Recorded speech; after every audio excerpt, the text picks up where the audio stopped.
Selamat pagi kepada semua saudara-saudari yang saya kasihi dalam Kristus Yesus. Hari ini kita akan menerokai Mazmur 21 ayat 1 sampai ke-13.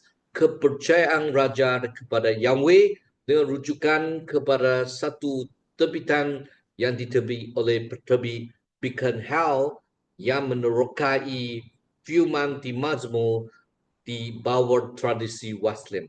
Dan selain daripada ini, kita akan menerokai catatan penerangan pada perjanjian lama oleh Peteri John Wesley. Marilah kita doa bersama. Tuhan Bapa di surga, kami datang kepadamu, mau lebih menerokai firman-Mu, supaya firman-Mu menerangi hati kami. Supaya firman-Mu menjadi pelita untuk tangan dan jalan kita. Kami berdoa supaya Tuhan mengampuni dosa kami, bantu kami dapat memfokus untuk sembah Tuhan yang benar. Dalam nama Yesus Kristus kami doa bersama. Amin. Kawan-kawan dan saudara-saudari, marilah kita membaca akan Alkitab firman. Alkitab dari Mazmur 21 untuk pemimpin Mazmur Daud. Kesyukuran untuk berkat Tuhan ayat 1 sampai ke 6 dan keyakinan dalam keadilan Tuhan dari ayat 7 sampai ke 13. Lajar bersukar cita dalam kekuatanmu, ya Tuhan papar besarnya, kegembiraannya dalam kemenangan yang Engkau berikan. Engkau telah mengkaburkan keinginan hatinya dan tidak mentahan permintaan bibirnya.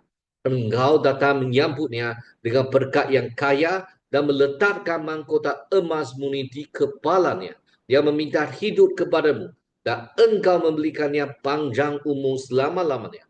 Melalui kemenangan yang engkau berikan, kemuliaan besar, engkau telah mengkurniakan kepada keagungan dan kemuliaan. Sesungguhnya engkau telah mengkurniakan kepada berkat yang tidak berkesudahan dan membuat gembira dengan sukacita hadiratmu. Kerana Raja percaya kepada Tuhan melalui kasih setia yang maha tinggi. Dia tidak akan tergoncang. Tanganmu akan mentangkap semua musuhmu. Tangan kananmu akan mentangkap musuh-musuhmu. Apabila engkau muncul untuk berperang, engkau akan berpakar mereka seperti dalam rerau yang menyala. Tuhan akan menelan mereka dalam mukanya dan apinya akan menghanguskan mereka. Engkau akan memusnahkan keturunan mereka dari bumi, zuriat mereka dari umat manusia. Walaupun mereka merancang kejahatan terhadapmu dan memikirkan rancangan jahat, mereka tidak akan berjaya. Engkau akan membuat mereka berpaling apabila engkau membidik mereka dengan busur yang terendam. Ditinggikan dalam kekuatanmu, ya Tuhan, kami akan menyanyi dan memuji kuasa.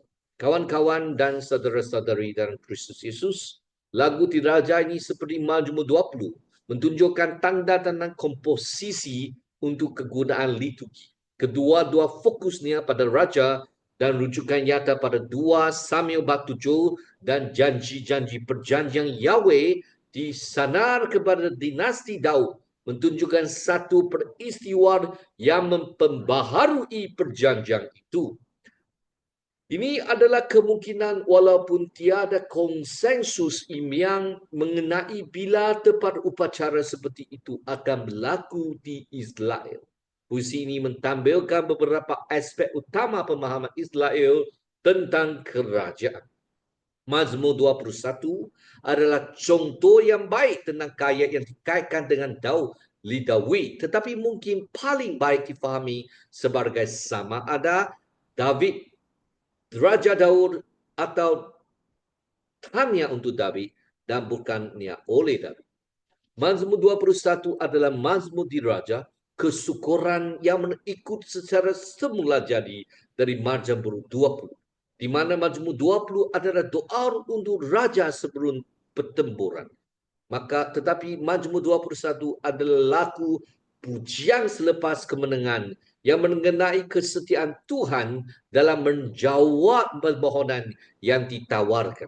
John Wesley mencatatkan bahawa kedua-dua mazmur dibuat untuk kegunaan raja mengenai rakyat mengenai raja, dan bahawa David, iaitu Daud, pengalaman sejarah adalah contoh cemerlang Kristus. Oleh itu, Mazmur ini bergerak melampaui konteks sejarah langsungnya dan mendapati pemenuhan terakhir dalam diri dan karya Yesus Kristus.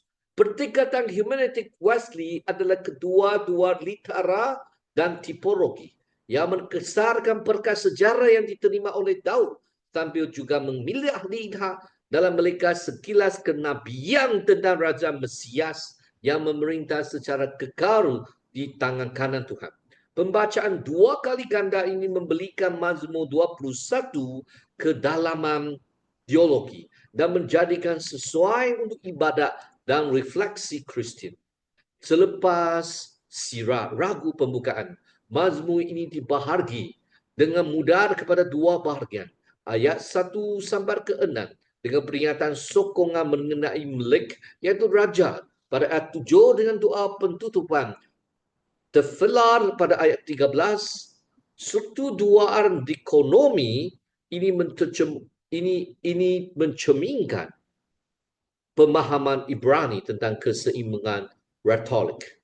Baris pembukaan menunjukkan secara langsung kepada Yahweh mengenai sejarah berkat belaka dan pemerintahan Raja Orenia. Penggunaan kata ganti orang kedua Atha menunjukkan hubungan peribadi dengan Tuhan.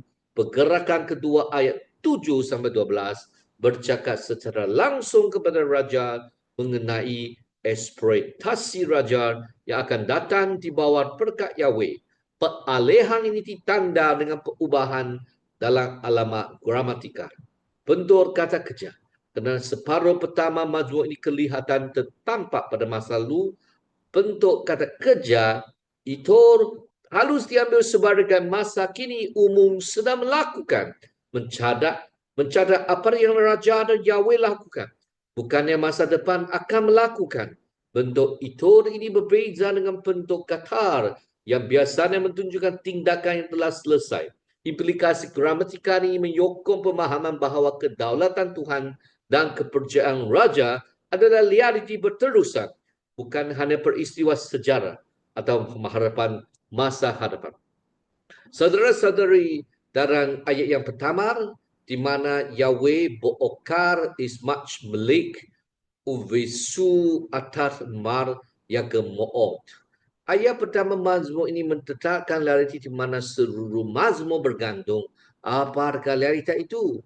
Ini adalah kekuatan Yahweh yang dan hanya dia sendiri dengan nias raja mencapai keajaiban yang dirayakan dalam puisi ini dan di mana dia bersukacita. Penggunaan kata kerja bersukacita is much dalam bentuk imperfect Ibrani menunjukkan tindakan berterusan mentekankan sukacita raja yang berterusan dalam kekuatan Tuhan. Frasa dalam kekuatanmu BOZK muncul dalam baris pertama dan terakhir ragu mentekankan fokus ini dengan inklusif dan menjerat seluruh puisi dengan janggar ini. Akhiran posesi kedua K mentegaskan perhubungan peribadi antara Tuhan dan Raja. Preposisi dalam B dalam bahasa Ibrani di sini menunjukkan sumber atau sebab sukacita Raja. Bukan hanya lokasi, menyampaikan pergantungan penuh Raja pada kekuatan ilahi. Frasa ma yaga meo secara harfiah bermaksud betapa sangat dia bersukacita. Menggunakan partikel ekskromatik ma dan kata kerja yaga dari akar untuk mentekankan intensiti sukacita Raja. Struktur paro dalam ayat ini mengukurkan hubungan antara kekuatan dan keselamatan dan pembebasan Isua, menunjukkan bagaimana kekuatan Tuhan dimanifestasikan dalam tindakan penyelamatannya. Doa Mazmur 20 ayat 4, agar Yahweh akan mengabulkan keinginan hati Raja. Miksaho lebeka. Kini telah dijawab dalam bentuk kejar. Watitelo, engkau telah memberinya. Penggunaan bentuk wargitur menunjukkan tindakan yang telah dilakukan oleh Tuhan, mentekankan kepastian jawapan doa. Ayat 3 menyatakan Yahweh datang menyambutnya, Raja dengan berkat yang kaya. Bikorto, Yahweh bertemu Raja dengan niat untuk membeli hadiah dan menkurniakan kepadanya peningkatan kehidupan. Seperti yang dijanjikan kepada Daud dalam bab kedua, dalam 2 Samuel bab 7 ayat 13 sampai ke 29. Kraus menekankan sifat komprehensi kebajikan Yahweh kepada raja. Kadar Ibrani 3 menu mendahului menyampunnya menggunakan bentuk kaja pale imperfect yang menekankan tindakan aktif dan berterusan Tuhan. Penggunaan gramatika ini menyokong pemahaman bahawa berkat Tuhan adalah proaktif dan tidak terhad. Seperti John Calvin meningkaskan, raja tidak akan kekurangan apa-apa yang diperlukan untuk menjadikan hidupnya bahagia dalam setiap cara, kerana Tuhan atau kebaikan akan mendahului keinginannya dan memperkayakannya dan kelimpahan segala yang baik. Secara khusus, salah satu berkat ini adalah pentobatan raja oleh Yahweh. Ateret Bech, Mahkota Emas Murni dalam ayat 3b, mungkin menunjuk kepada drama liturgi yang memperangkan semula pentobatan raja. Kata nasyid, engkau mentempatkan dalam bentuk he feel imperfect, menunjukkan tindakan Tuhan yang disengajakan dan berkuasa dalam pemberian mahkota, menyokong pemahaman tentang legitimasi ilahi pemberian raja. Tuntutan ini tentang kecenderungan Yahweh untuk memularkan berkat yang mendalam bagi raja mungkin memberikan asas logik dan teologi untuk balis-balis sebelumnya, iaitu kerana engkau menyambut. Atau hanya meluparkan kesimpulan yang tegas untuk beberapa balis pertama. Kawan-kawan dan saudara-saudari, Yahweh menjawab doa raja untuk kehidupan yang melimpah dan panjang. Kata Ibrani ha'ing digunakan di sini dalam bentuk jamak yang menunjukkan kehidupan yang penuh. Di ayat 6, kita tidak harus berfikir tentang istilah kehidupan kekal sebagai abstraksi ideologi yang melibatkan kehidupan selepas mati atau kematian.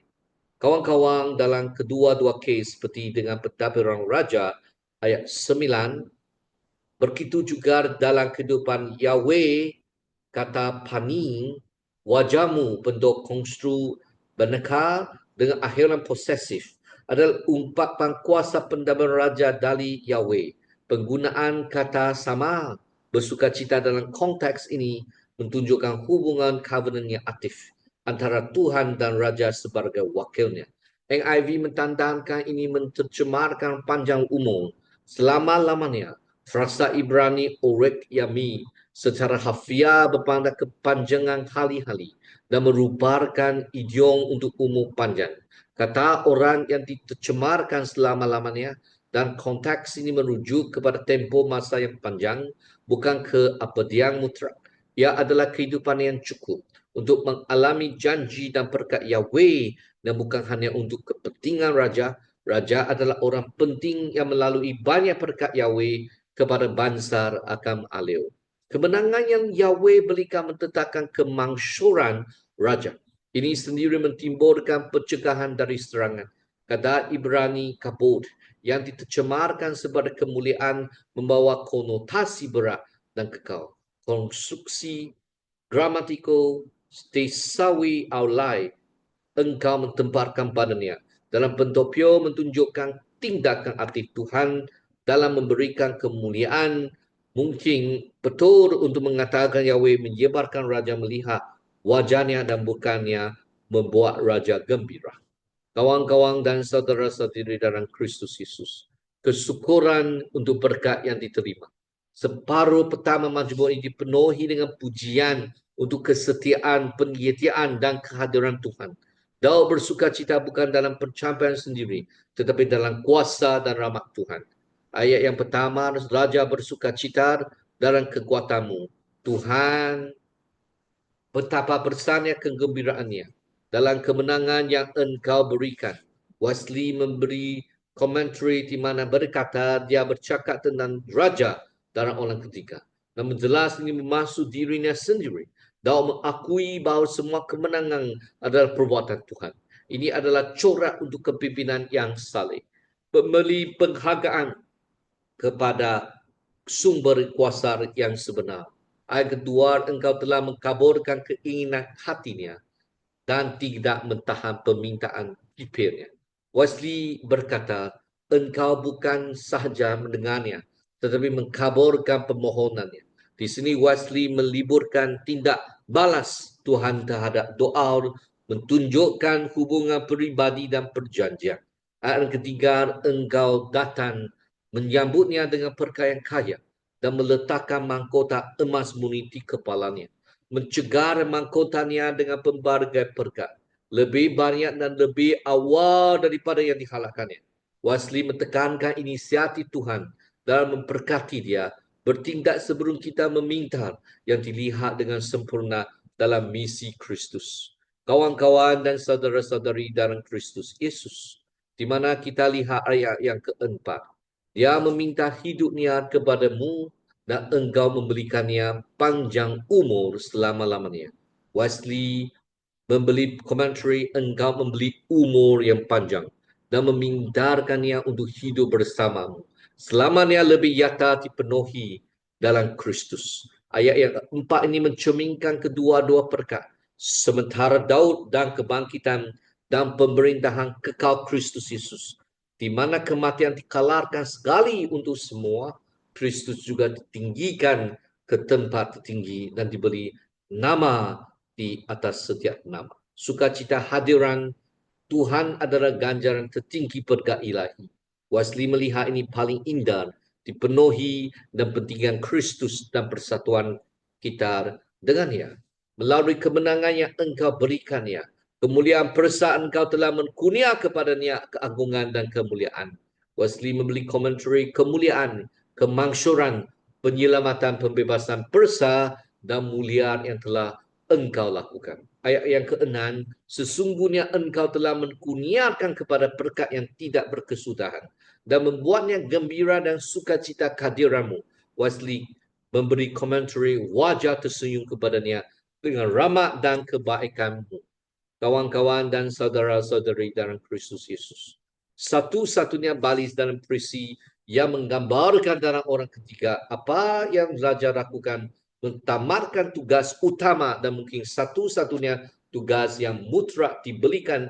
Dia percaya kepada Yahweh Patak. Kata kejar Ibrani ini dalam bentuk arti partisip, menunjukkan kepercayaan yang berterusan dan aktif, secara kebiasaan, secara teratur, secara boleh dipercayai. Perhatikan kata kerja teach. Dia mempercayai dia diri Yahweh dan secara tersilat juga kasih setia hasad yang maha tinggi Iyob. Bentuk praktisi menunjukkan tindakan yang berterusan, bukan sekadar kepercayaan satu kali saja. Asas pemerintahan ini memberikan jakar untuk pemberiannya dan secara ekspresif menyokong separuh pertama mazmur. Penggunaan frasa Lord Imod tidak akan goyak dalam ayat ini menggunakan bentuk nefar imperfect yang menekankan kestabilan berterusan hasil daripada kepercayaan raja.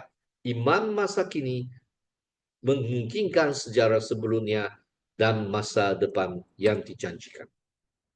Kawan-kawan dan saudara-saudari, ayat 8 sampai ke 12, marilah kita lihat satu demi satu. Janji kemenangan. Hatacat ni Jakot. Hatacat ni Jakot. Beralih kepada Raja Sendi Penyai, menjanjikan kemenangan berskala penuh dengan kekuatan Yahweh, kata kerja Dekza. Dalam bentuk imperfect menunjukkan tindakan yang berterusan dan pasti. Dan kamu akan terus menemukan musuh-musuh, pendarukan standard tetapi masih bermakna dibandingkan mungkin oleh suara Nabi Kue yang akan bercakap dengan Tuhan. Raja akan memurus semua musuhnya, letafar oivu ving. Frasa Ibrani leet paneka. Secara harfiah bermaksud pada masa wajahmu, menggunakan konstruktif untuk menekankan kehadiran raja yang menakutkan. Dia akan menjadi mereka seperti tanu ash, lelar api. Penggunaan kata kerja neva le'eb dalam bentuk pure menekankan intensi tindakan menderam mereka. Kegagalan lancangan jahat Kishro Hame Zimot.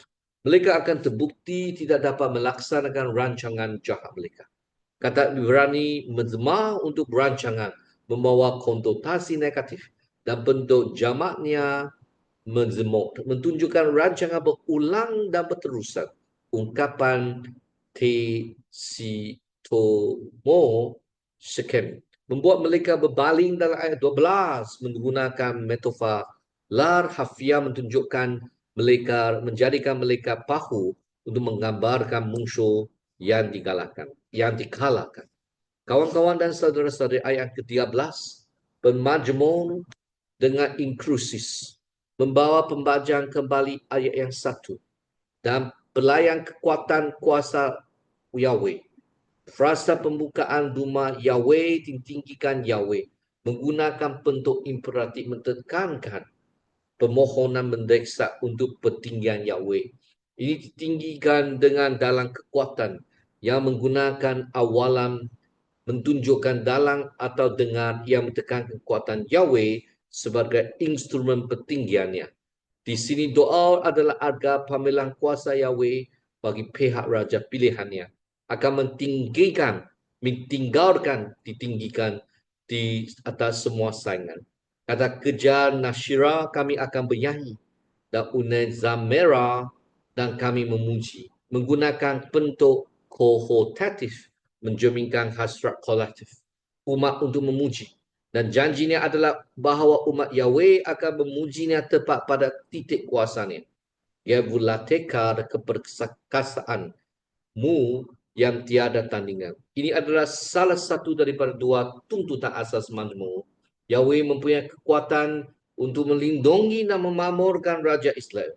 Bukan saja Yahweh mampu, tetapi dia juga bersedia untuk mencampur tangan bagi pihak Raja dan rakyatnya. Kecenderungan terpudiknya adalah untuk mencampur tangan dengan kebaikan yang melimpah untuk umatnya melalui Raja mereka. Gambar-gambar yang ada orang yang menyembah Yahweh, tetapi juga ada yang tidak percaya Tuhan Bapa Allah Yahweh, yang mempercayai dan menyembah patung-patung yang lain seperti dalam gambar di bawah. Kawan-kawan, di mana kita perlu ketahui, ayat 7 teks di mana memberitahu dan Raja percaya kepada Tuhan melalui kasih setia yang maha tinggi, dia tidak akan tergoncang. Wesley catatan ialah iman tidak akan terganjungjang dan kebahagiaannya tidak akan tegang. Teks ayat 8 sampai 9. Tanganmu akan mentangkas semua musuhmu. Engkau akan membakar mereka seperti dalam derau yang menyala. Ketuhar seperti kayu cepat dibakar. Dan catatan Wesley.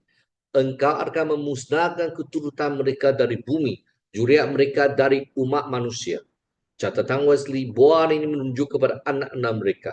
Tuhan akan mengambil kedua-dua arka dan tahan. Ayat 11, walaupun mereka melancang kejahatan terhadapmu, mereka tidak akan berjaya. Catatan Wesley terhadap Tuhan tidak secara langsung tetapi secara konsekusif kerana dia adalah terhadap Daud yang telah diurapi Tuhan. Ayat 12, engkau akan membuat mereka berpaling apabila engkau membidik mereka dengan musuh yang terentang. Catatan Wesley ialah tidak menghuraikan secara langsung di sini. Ayat 13, ditinggikan dalam kekuatanmu, ya Tuhan kami akan menyanyi dan memuji kuasanya.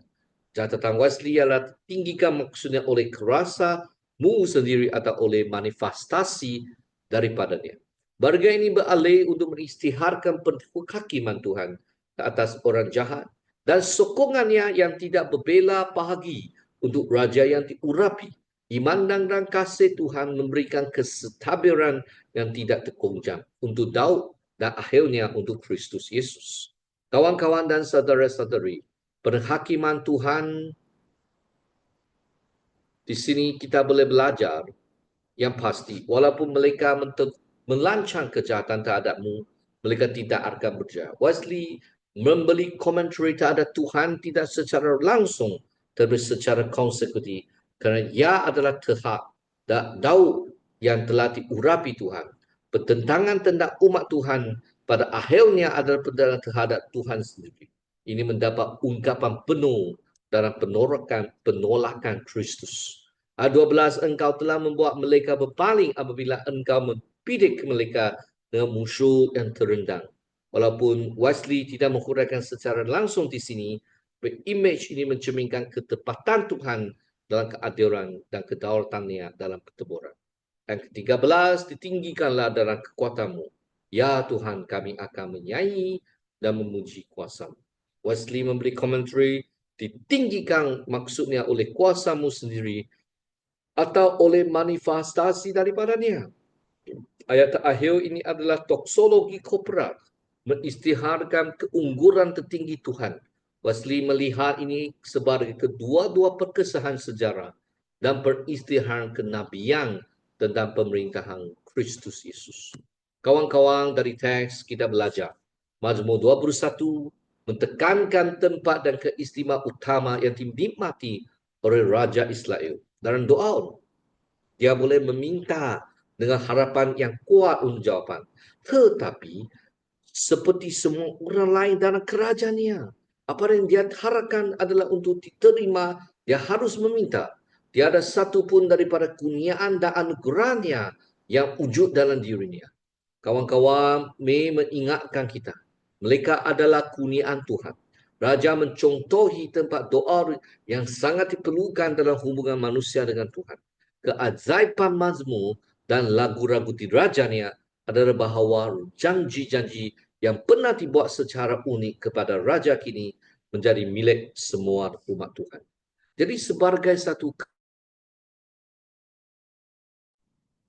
sebagai kesimpulan dalam pembacaan berpusat Kristus, di mana Mazmur 21 menjemput orang beriman untuk melihat bukan saja sebagai satu rekod kesyukuran Daud, tetapi sebagai mazmur yang berpusat Kristus, yang memuliakan kesetiaan, keadilan, kuasa, petebusan Tuhan.